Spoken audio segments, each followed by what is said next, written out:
Now it's time to begin with the 8th chapter of the Flamingo book, that is Going Places. This chapter is written by the author A.R. Barton. Basically, this chapter is based on one theme, that is adolescent fantasizing and hero worship. मतलब ये chapter इस एक theme पे based है और इस theme का sense क्या हुआ, जो टीनेजर्स होते हैं वो बहुत ज़्यादा फैंटेसीज में रहते हैं, मतलब वो बहुत ज़्यादा इमेजिन करते हैं डिफरेंट डिफरेंट चीज़ों के बारे में, और उसके बाद जो उनके हीरोज़ होते हैं मतलब जिनको वो मानते हैं उनको वो बहुत ज़्यादा प्रेज भी करते हैं, उन्हीं के बारे में इमेजिनेशन करते हैं कि हम उनसे कभी मिल सकते हैं क्या, एक्सेट्रा एक्सेट्रा। तो बेसिकली चैप्टर इसी थीम पे बेस्ड है। जैसे कि इस चैप्टर की जो मेन कैरेक्टर है सोफी, वो भी उसके जो हीरो हैं दैट इज़ डैनी कैसी, जो कि एक फुटबॉलर है, उन्हीं के बारे में सोचती है कि वो उनसे कैसे मिली, क्या हुआ। वो अलग अलग डिफरेंट डिफरेंट प्लेसेस पे जाती है, मतलब वो सिर्फ एक इमेजिनेशन करती है। इसलिए इस चैप्टर का नेम भी गोइंग प्लेसेस रखा गया है, क्योंकि इस चैप्टर की जो मेन है सोफी, वो पूरे चैप्टर में सिर्फ और सिर्फ इमेजिनेशन ही करती है, सिर्फ और सिर्फ फैंटेसीज ही देखती है अपने हीरो के रिगार्डिंग। अब इस चैप्टर को स्टार्ट करते हैं। बेसिकली इस चैप्टर की स्टार्टिंग में जो सोफी है, जब वो स्कूल से आ रही होती है तो उसकी जो फ्रेंड होती है जैंसी, सोफी जैंसी से कहती है कि जब मेरा स्कूल ओवर होगा तब मैं एक बुटीक खरीदूंगी। और उसके बाद जैंसी उसको बहुत ही डाउटफुल तरीके से देखती है और कहती है कि उसके लिए बहुत सारा मनी चाहिए होता है। देन सोफी कहती है कि मैं फाइंड आउट कर लूँगी मनी को, और उसके बाद वो स्ट्रीट पे जब मतलब वो गली पे जा रहे होते हैं तो बहुत ही सामने होपफुल तरीके से देखती है। और जैंसी कहती है कि सोफ, इसके लिए तुम्हें बहुत ज़्यादा सेविंग करनी पड़ेगी, जिसके लिए बहुत ज़्यादा टाइम लगेगा। और तब सोफी कहती है कि okay then I will be a manager, मतलब मैं जब तक मैनेजर बन जाऊँगी तब तक मेरे पास ज़्यादा अमाउंट कलेक्ट ना हो जाए। और वो सोफी कहती है कि मैंने तो ये इमेजिन भी कर लिया कि मैं आगे चल के कैसे दिखूंगी, मतलब आगे क्या क्या होगा। तभी जैंसी कहती है कि कोई भी स्टार्टिंग में तुम्हें मैनेजर के एज ए अपॉइंट नहीं करेगा। और फिर सोफी रिप्लाई में कहती है कि okay then I will be like Mary Quant. Mary Quant एक बहुत अच्छी डिज़ाइनर थी, तो सोफी कहती है कि मैं उनके जैसे बन जाऊंगी, बिल्कुल नेचुरली एक बुटीक ओपन करूंगी। और उसके बाद वो बहुत ज़्यादा इमेजिनेशन करने लग जाती है। लेकिन जैंसी को ये देख के अच्छा नहीं लग रहा होता, क्योंकि वो जानती है कि वो दोनों एक ईयरमार्क्ड हैं। मतलब जैंसी को पता है कि हम सब जानते हैं कि वो लोग एक बिस्किट फैक्ट्री में ही वर्क करेंगे आगे चल के जब उनका स्कूल ओवर होगा। वो उससे बिल्कुल भी अच्छा नहीं लग रहा था कि सोफी उसकी फ्रेंड इतनी ज़्यादा फैंटेसीज में है।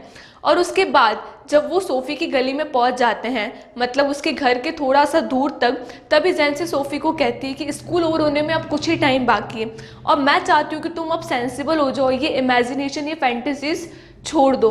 तुम अच्छी तरीके से जानती हो कि तुम्हारे फादर एक शॉप वर्क पे वर्क करते हैं, तो वो तुम्हें कभी इन सब चीज़ों के लिए अलाउ नहीं करेंगे। तभी जो सोफ़ी है वो कहती है कि ओके तो मैं एक्ट्रेस बन जाऊँगी, उसमें तो बहुत ज़्यादा मनी भी मिलती है, और एक्ट्रेसेस जो होती है वो फुल टाइम वर्क भी नहीं करती है, हाफ टाइम वर्क करेंगी, देन उसके बाद मैं बुटीक ओपन कर लूँगी, या तो फिर मैं एक फैशन डिज़ाइनर बन जाऊँगी। इट मीन्स वो ये कहना चाह रही थी कि मैं करूँगी तो कोई सोफिस्टिकेटेड वर्क ही, मतलब मैं एक रेपुटेड वर्क ही करूँगी, इसके अलावा कोई वर्क मैं नहीं करूँगी। इतना कहने के बाद वो जैंसी को छोड़कर चली जाती है अपने घर पे। जैसे ही वो घर में एंटर होती है तो सोफ़ी कहती है कि ओके जब मेरे पास मनी आएगी तो मैं एक बुटीक खरीदूँगी।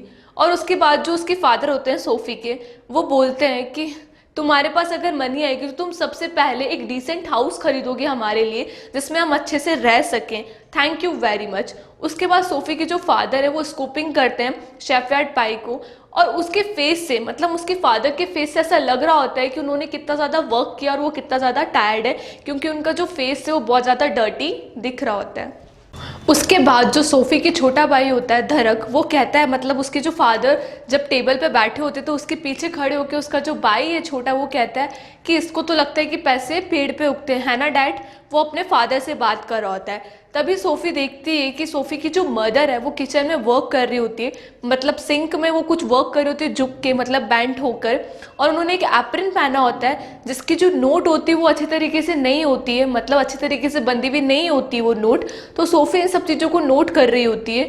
और उसके बाद जो इवनिंग है, मतलब अंधेरा आ जाता है, और उनकी जो मदर है वो स्टोव पे खाना बना रही होती है, जिसके कारण जो स्मॉल रूम है उसमें बहुत ज़्यादा धुआं आ जाता है, जिस कारण जो हैवी ब्रीथिंग मैन है, हैवी ब्रीथिंग मैन यहाँ पर सोफी के फादर को कहा गया है, क्योंकि उनको ब्रीथ लेने में प्रॉब्लम हो रही थी इस धुएं के कारण, और जो पूरा रूम है वो पूरा धुएं से भर चुका था, जिसके कारण सोफी को भी बहुत ज़्यादा सफोकेशन हो रही थी। और किचन में सिंक में जो यूटेंसिल्स है वो ऐसे के ऐसे ही पड़े थे बहुत ज़्यादा। उसके बाद सोफी अपने बड़े भाई जियोफ को ढूंढने चली जाती है, और फिर वो देखती है कि जो उसका बड़ा भाई जियोफ वो बैंड होके एक मोटरसाइकिल के एक पार्ट को रिपेयर कर रहा होता है न्यूज़पेपर पे, ताकि कारपेट खराब ना हो जाए। उसका जो भाई है वो 3 साल पहले स्कूल को छोड़ चुका था, अब वो as a apprentice mechanic work कर रहा होता है, मतलब किसी सीनियर मैकेनिक के अंडर में वर्क सीख रहा होता है। वो डेली ट्रैवल करता है अपने वर्क के लिए।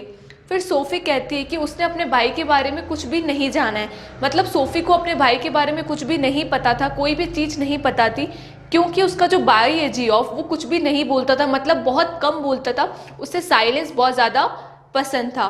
तो सोफ़ी कहती है कि उसके मुंह से वर्ड्स को निकालना इज़ कंपेयर टू स्टोन को ग्राउंड से निकालना, और सोफ़ी को बहुत ज़्यादा जेलसी होती थी उसके साइलेंस से।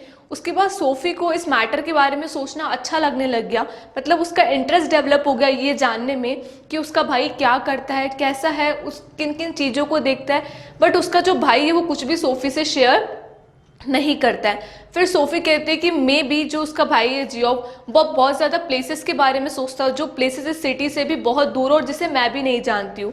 या हो सकता है कि कुछ एक्सॉटिक, कुछ इंटरेस्टिंग पीपल, कुछ एक्साइटेड पीपल के से वो मिलता हो, उनसे बात करता हो, लेकिन वो सोफ़ी को कुछ भी नहीं बताता, वो चुप रहना ज़्यादा प्रेफर करता है। सोफ़ी बहुत कुछ जानना चाहती थी अपने भाई के बारे में, वो चाहती थी कि उसका भाई उसे सब कुछ बताए, और वो ये भी चाहती थी कि उसका भाई उसे एक दिन ले जाए और सारी चीज़ों के बारे में बताए।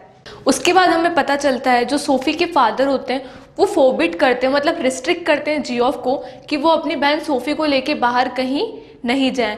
पर जो सोफ़ी होती है वो बहुत ज़्यादा इम्पेशेंट होती है, वो ये सोचती है कि उसके बड़े भाई जियोफ को लगता है कि वो अभी बहुत छोटी है, लेकिन ऐसा नहीं है, वो पूरा वर्ल्ड उसका वेट कर रहा है। वो इमेजिन करते हैं कि ये जो पूरा वर्ल्ड है, बाहर की जो दुनिया है वो भी उसके घर की जैसे ही है, और वो उसका कोई वेट कर रहा है। उसके बाद सोफ़ी इमेजिन करती है, मतलब वो एक फैंटेसीज में खो जाती है। वो ये सोचती है कि वो अपने बड़े भाई जियोफ की बाइक के पीछे राइड कर रही है, मतलब उसके पीछे बैठी है, और उसके भाई ने भी बहुत अच्छा ब्लैक लेदर सूट पहन रखा है, और सोफ़ी ने येलो कलर की ड्रेस पहन रखी है, उसके साथ एक कैप भी है जो कि फ्लू कर रही है। वो सोचती है कि पूरा वर्ल्ड उसके लिए क्लैपिंग कर रहा है और उसका वेलकम कर रहा है। उसके बाद वो ये सब चीज़ें इमेजिन कर रही होती है। फिर वो देखती है कि जो उसका भाई है जियोफ वो ये कर रहा होता है, मतलब वो एक मोटरसाइकिल के पार्ट्स को, जो ऑयली कंपोनेंट होता है, उसको बहुत ज़्यादा ध्यान से वर्क कर रहा होता है, बहुत ज़्यादा ध्यान से देख रहा हो, ऐसे कि जैसे कोई डम एनिमल हो और वो कोई बोलना चाह रहा हो। उसके बाद सोफ़ी अपने भाई से कहती है कि मैं डैनी कैसी से मिली, और उसके बाद उसके भाई कहते हैं कि कहाँ पर। तब सोफ़ी बताती है कि एक आर्केड में मैं उनसे मिली थी। आर्केड इज़ एक मार्केट शॉप होती है जो कि वहाँ भी थी। और उसके बाद उसका जो भाई होता है कि ऐसा नहीं हो सकता, तुम उनसे कैसे मिली। उसके बाद जो सोफ़ी होती है वो बताती है कि वो उससे कैसे मिली। उसने रॉसीज विंडोज से, मतलब वो उससे पूरी चीज़ एक्सप्लेन करती है कि मैं जब मार्केट में थी तब मैंने रॉसीज, मतलब रॉसीज एक शॉप का नाम था, वहाँ वो विंडोज़ के यहाँ खड़े होकर ड्रेसेस को देख रही थी। तभी एक जो मैन है वो उसके पास आके खड़ा हो जाता है, और जब वो उसको पास से देखती थी वो डैनी कैसी था। तब उसका भाई कहता है क्या तुमने अपने फादर को बताया ये चीज़।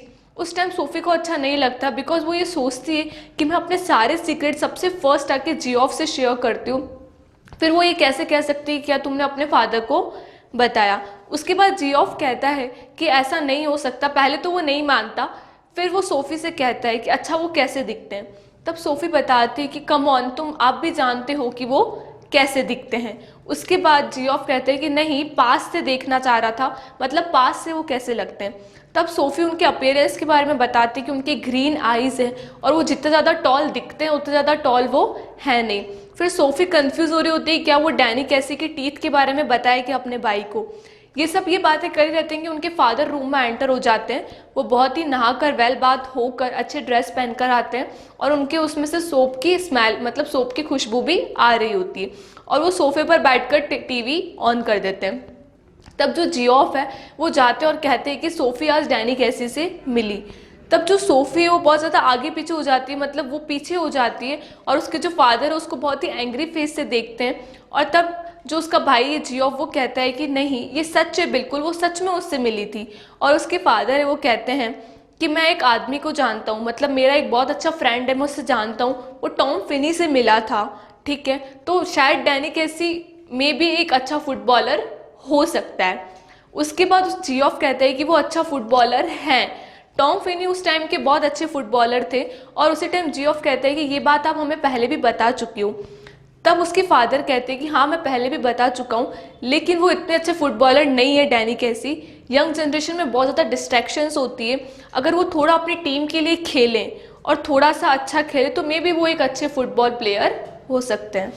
उसके बाद जो जियोफ और सोफी के फादर है, मतलब जियोफ के फादर, वो बहुत ज़्यादा अलग टॉपिक पे डिस्कशन करने लग जाते हैं। और जब जियोफ कहता है कि आप उसकी एबिलिटी पे डाउट नहीं कर सकते, वो बहुत अच्छा खेलता और बहुत अच्छा खेल रहा है, तभी उसके फादर कहते हैं कि अभी डैनी बहुत ज़्यादा छोटा है। और तब जियोफ कहता है लेकिन वो मुझसे तो बड़ा है। तभी उसके फादर कहते हैं लेकिन वो टीम के लिए खेलने के लिए अभी रेडी नहीं है नेशनल लेवल पर। और तब जियोफ कहता है कि ऐसा नहीं है, आप उसकी एबिलिटी पे डाउट नहीं कर सकते, वो बहुत ही अच्छा खेल रहा है अपनी टीम के साथ एंड खेलेगा भी। और उसी बीच में सोफी इंटरप्ट करती है, कहती है कि वो एक शॉप भी खरीदने वाला है। तभी उसके फादर कहते हैं कि तुम ये सब चीज़ें कैसे जानती हो। तब सोफी बताती है कि मुझे उन्होंने खुद ने बताया था, मतलब जब वो डैनी कैसे से मिली थी तब उन्होंने खुद ने मुझे ये सारी चीज़ें बताई। और उसके बाद जो उसके फादर है फिर से उसे बहुत ही अजीब से एक्सप्रेशन देने लग जाते हैं और कुछ मटर्ड करके कहते हैं और एक चेयर पर बैठ के कि ये फिर से तुम्हारी किसी स्टोरी में से कोई एक स्टोरी होगी। तब जियोफ कहता है कि वो इनसे एक आर्केड में मिली थी और वो रियली मिली थी उससे, मतलब डैनी से। तब उसके फादर कहते हैं कि देखना सोफी, एक दिन तुम अपनी इन्हीं इमेजिनेशन के कारण एक बहुत बड़ी प्रॉब्लम में फंस जाओगी, जिस कारण जैसे कि तुम्हारी जो स्टोरीज है इन सब के कारण तुम एक दिन बहुत बड़ी प्रॉब्लम में फंस जाओगे। तभी सोफी कहती है कि मेरा जो भाई है जियोफ वो मुझ पे बिलीव करता है, इजंट इट जियोफ। वो जियोफ से कहती है कि तुम मुझ पे बिलीव करते हो ना। तभी उसके फादर कहते हैं कि जियोफ तुम पे बिलीव नहीं करता क्योंकि तुम उसकी छोटी बहन हो, तो वो तुम्हें दिखाता है कि वो तुम पे भरोसा कर रहा है, लेकिन वो तुम्हारी इन स्टोरीज पे बिलीव नहीं करता। इसी के साथ जो ये कन्वर्सेशन है वो यहीं पर एंड हो जाती है और हमारा पार्ट फर्स्ट भी एंड हो जाता है।